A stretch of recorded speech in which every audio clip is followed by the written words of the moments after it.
Hello दोस्तों, नमस्कार। Stock market share YouTube channel में आपका स्वागत है। अभी हम बात करने वाले हैं सर्वेश्वर फूड लिमिटेड कंपनी की, क्योंकि इसके बारे में इसके Q1 रिजल्ट से संबंधित कुछ न्यूज़ें निकल के आती हुई दिखाई दे रही हैं, तो उसे हम इस वीडियो में पूरा डिटेल से देखने वाले हैं और जानने वाले हैं कि क्या इस कंपनी के द्वारा ये Q1 के रिजल्ट में क्या कुछ निकाल के दिया गया है। साथ ही साथ इस कंपनी के बारे में जो सोमवार को नया ट्रेडिंग सप्ताह शुरू हो रहा है उसके संदर्भ में इसका जो टारगेट है वीकली वो निकल के आता हुआ दिखाई दे रहा है, तो उसे भी हम इस वीडियो में देखने वाले हैं कि कौन सा टारगेट दिया जा रहा है और क्या इसे ये कंपनी अचीव करते हुए दिखाई दे सकती है या नहीं। साथ ही साथ इस कंपनी से संबंधित कोई और भी न्यूज निकल के सामने आए होंगे तो उसे भी हम इस वीडियो में पूरा डिटेल से देखने वाले हैं। और जाते जाते एक चीज़ और कि ये भी देखने की कोशिश करेंगे कि क्या इसमें ऑपरेटर की भूमिका देखने को मिल रही है या फिलहाल ऑपरेटर सब शांत होकर बैठे हुए हैं। तो चलिए दोस्तों, बिना किसी देरी के वीडियो शुरू करते हैं।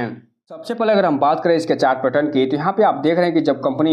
यहाँ पे आप देख रहे हैं कि जब मार्केट बंद हुआ था 28 जून को, तो ये जो कंपनी है फिलहाल लगभग आधे % की गिरावट के साथ बंद होते हुए दिखाई दी थी और ये 8 रुपये 55 पैसे पे बंद होते हुए नजर आया था। जबकि बात करें हम अगर 5 दिन के चार्ट पैटर्न की, तो ये जो कंपनी है वो फिलहाल लगभग 3.5% की गिरावट दिखा रही है। जबकि बात करेंगे 1 महीने के चार्ट पैटर्न की, तो ये जो कंपनी है लगभग 4% की गिरावट दिखाते हुए नजर आ रही है। जबकि बात करेंगे 6 महीने के चार्ट पैटर्न की, तो ये जो कंपनी है लगभग 45 से 46% का रिटर्न निकाल के देते हुए नजर आ रही है। जबकि एयरटेल डेट की बात करेंगे तो ये जो कंपनी है वो इस एयरटेल डेट में 45 से 46% का रिटर्न निकाल के देते हुए ही नजर आएगी। जबकि बात करेंगे 1 साल के चार्ट पैटर्न की, तो ये जो कंपनी है 1 साल में 22 से 23% का रिटर्न निकाल के दे चुकी है। जबकि बात करेंगे मैक्सिमम चार्ट पैटर्न की, तो मैक्सिमम चार्ट में ये फिलहाल दिखते हुए नजर आ रहा है कि ये जो कंपनी है मात्र और मात्र 3% का रिटर्न निकाल के ही देते हुए नजर आई है। और ये जो कंपनी लिस्ट हुई थी NSE पे 2022 में 8.32 रुपये पे, उसी के आसपास फिलहाल ये ट्रेड करते हुए देखने को मिल रही है।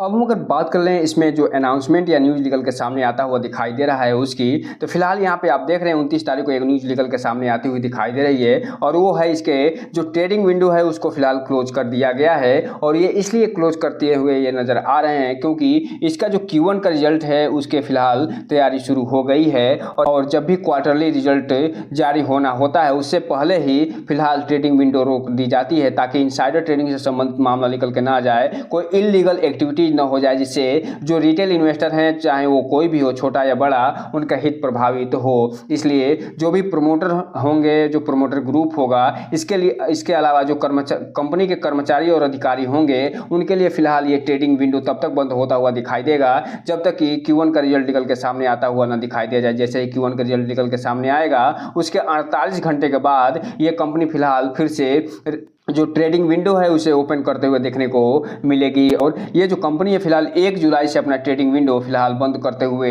नजर आएगी। अर्थात कहने का मतलब ये है कि सोमवार को जब मार्केट खुलेगा तो उस दिन से ही ये फिलहाल 1 जुलाई से ही अपना ट्रेडिंग विंडो बंद करते हुए नजर आने वाली है। इसके पहले जो न्यूज निकल के सामने आए थे वो फिलहाल मई में निकल के आते हुए दिखाई दिए थे, जिसके बारे में हमने पूरा डिटेल वीडियो भी बनाया हुआ है। लेकिन फिलहाल 1 महीने के बाद सीधा यहाँ पे न्यूज आता हुआ इसके बारे में डिटेल निकल के आता हुआ देखने को मिल रहा है। इसके अलावा अगर हम बात करें इसके डिलीवरी पोजीशन की, तो यहाँ पे आप देख रहे हैं कि ये जो कंपनी है फिलहाल 28 जून को जब मार्केट बंद हुआ था तो इसमें 5 लाख शेयरों की टोटल क्वांटिटी ट्रेड होते हुए दिखाई दी थी, जिसमें से लगभग 3.5 लाख शेयर ही डिलीवरी के रूप में उठते हुए देखने को मिल रहे हैं, जो कि लगभग 70% के आसपास होते हैं। जो ये बता रहे हैं कि भले ही ये जो कंपनी है इसमें लगातार गिरावट देखने को मिल रही है लेकिन इसके बावजूद भी इसमें अच्छे खासे वॉल्यूम के साथ ट्रेडिंग होते हुए दिखाई दे रही है और जो इन्वेस्टर हैं उसमें अभी भी अपना भरोसा बना के बैठे हुए हैं और जो ट्रेडर हैं वो मात्र और मात्र 30% के आसपास सक्रिय होते हुए देखने को मिल रहे हैं। इसलिए जो भी रिटेल इन्वेस्टर है उनसे एक चीज कहना चाहेंगे कि इस कंपनी में कोई भी इन्वेस्टमेंट करने से पहले अपने वित्तीय सलाहकार से संपर्क जरूर करिए और जब भी इसमें इन्वेस्टमेंट करना हो तो फिलहाल इस कंपनी के बारे में फुल एनालिसिस करने के बाद ही कोई भी इन्वेस्टमेंट करने का प्रयास करिए, और ताकि आपका पैसा और निवेश दोनों सुरक्षित रहे और साथ में आपका भविष्य भी। और जब भी इसका फुल एनालिसिस करिए तो इस कंपनी के बारे में जानने की कोशिश करिए कि ये जो कंपनी है इसका बिजनेस मॉडल क्या बता रहा है और इसके अलावा इसके प्रमोटर होल्डिंग क्या बता रही है। इसके अलावा जो फाइनेंशियल रिजल्ट निकल के सामने आया है अभी Q4 का, उसमें इस कंपनी ने कैसा परफॉर्मेंस किया है, इसका मैनेजमेंट कैसा है। इसके अलावा जो इसका क्वालिटेटिव जो इंडिकेटर्स हैं वो क्या बता रहे हैं, जो क्वांटिटेटिव जो इंडिकेटर्स है वो क्या बता रहे हैं। इन सब चीज़ों पर विधिवत जानकारी जानकारी जुटाने के बाद ही कोई भी इन्वेस्टमेंट संबंधी निर्णय लेने का प्रयास करिएगा। अब हम अगर बात कर लें यहीं पे इस कंपनी के बारे में, जो बल्क डील लगातार होते हुए दिखाई दिए थे मार्च महीने में, उसके बारे में तो यहाँ पे आप देख रहे हैं कि यहाँ पे सिर्फ मार्च में ही सिर्फ बल्क डील होते हुए दिखाई दिए हैं। उसके बाद फिलहाल मार्च के बाद अप्रैल, मई और जून में फिलहाल कोई भी बल्क डील होता हुआ दिखाई नहीं दिया है। अर्थात कहने का मतलब ये है कि जो भी ऑपरेटर हैं जो बल्क डील के माध्यम से इस कंपनी को ऑपरेट करते हुए दिखाई देते हैं, वो फिलहाल उनकी सक्रियता इसमें देखने को नहीं मिल रही है। और यही एकमात्र कारण है जिसके फलस्वरूप ये जो कंपनी है 8 रुपये से लेके और 9 रुपये के बीच में ही ट्रेड करते हुए और कंसोलिडेट करते हुए देखने को मिल रही है। जैसे ही इसमें ट्रेडिंग बढ़ेगी, जैसे इसमें वॉल्यूम बढ़ता हुआ दिखाई देगा और बल्क डील के माध्यम से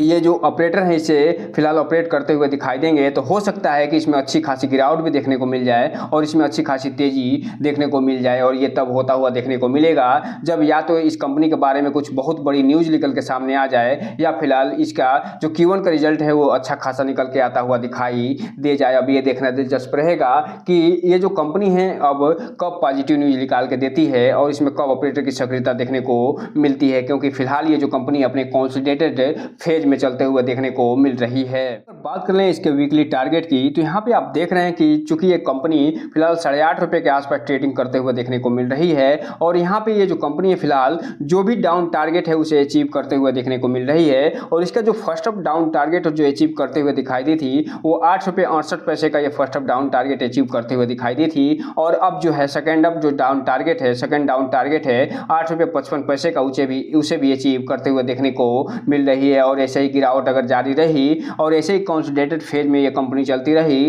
तो जल्द ही आप देखेंगे कि ये जो कंपनी है फिलहाल जो थर्ड डाउन टारगेट है ये भी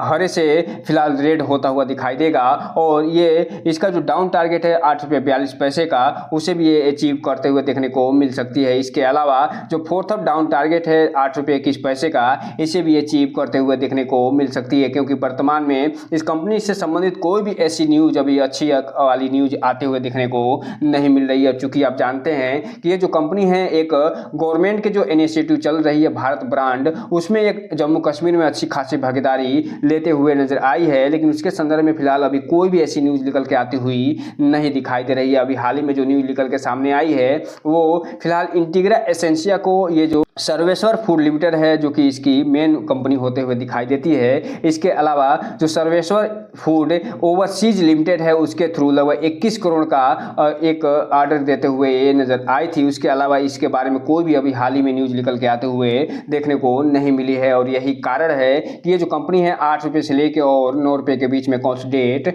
करते हुए दिखाई दे रही है। लेकिन किसी भी कारण अगर इसमें तेजी आती है तो ये जो कंपनी है सबसे पहले जो फर्स्ट ऑफ टारगेट हिट करेगी इस वीक में वो 9 रुपये के आसपास पहुंचते हुए देखने को मिलेगी। और जैसे ही 9 रुपये का टारगेट ये तोड़ते हुए दिखाई देगी, वो सीधा फिलहाल 9 रुपये 19 पैसे का, 9 रुपये 32 पैसे का और 9 रुपये 53 पैसे के आसपास पहुंचते हुए देखने को मिल सकती है। तो इस हिसाब से आप कह सकते हैं कि इस वीक का जो टारगेट दिया जा रहा है, टारगेट रेंज दिया जा रहा है वो 8 रुपये 21 पैसे से लेके 9 रुपये 53 पैसे के आसपास ये कंपनी ट्रेड करते हुए देखने को मिल सकती है। लेकिन ये अगर इसके संदर्भ में कोई बहुत ही बड़ी न्यूज निकल के सामने आ गई तो न केवल ये सभी टारगेट हिट करते हुए दिखाई दे सकती है बल्कि 10 रुपये के ऊपर भी क्रॉस करते हुए देखने को मिल सकती है। इसलिए इस कंपनी पे अपना वॉच बना के रखिएगा और इसे अपने वॉच लिस्ट में शामिल करिएगा और समय समय पे जो भी न्यूज़ निकल के सामने आएंगी इसके संदर्भ में उसे पढ़ने की कोशिश जरूर करिएगा ताकि आप जो है इस कंपनी के बारे में विधिवत जानकारी जुटा सकें। तो दोस्तों ये रहा आज का वीडियो। इस चैनल को लाइक और सब्सक्राइब करें और बेल आइकन हिट करना तो बिल्कुल ना भूलें ताकि नए वीडियो के जो अपडेट्स आपको ऐसे समय समय पे मिलता रहे। जय हिंद दोस्तों।